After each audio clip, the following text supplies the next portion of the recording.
Elsewhere in the region, a second straight day of violent anti-government protests in Syria.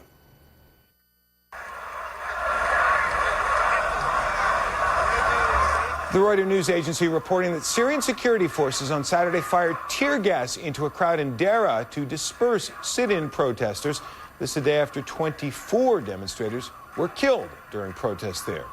And in the coastal city of Latakia, witnesses say Syrian forces randomly fired live ammunition into demonstrators. The witnesses say the protest began peacefully. Mohammed Jamjoon is following developments for us and joins us now from Abu Dhabi with the latest. Mohammed, we describe these as clashes, but it seems from the evidence we're seeing that these are peaceful protests being met with really random violence. Well, that's right, Jonathan. We're starting to get more eyewitness accounts coming into us. We're also seeing video that was posted on Facebook by protesters there. It seems to show protesters out in the streets peacefully demonstrating, marching in solidarity with the people of Daraa, the people that came under attack yesterday, according to eyewitnesses there.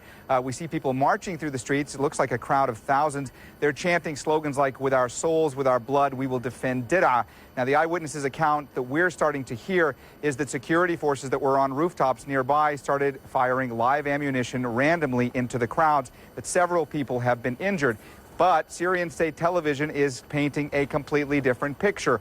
On Syrian state television, you're seeing the images of what they claim to be security forces that were injured.